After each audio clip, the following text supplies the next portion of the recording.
Hello. I want to talk about religion and repenting. From what I understand, repenting is asking for forgiveness. The only person who can forgive you is the victim, or who you've done wrong to.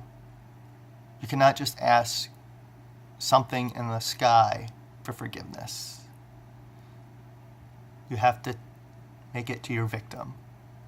If you abuse animals, like factory farming, Chick-fil-A, if you stole, domestic violence, hated on gay people who harm nobody but pay you welfare, like for socialist public schools, and your child tax credits, you should be thanking rather than hating.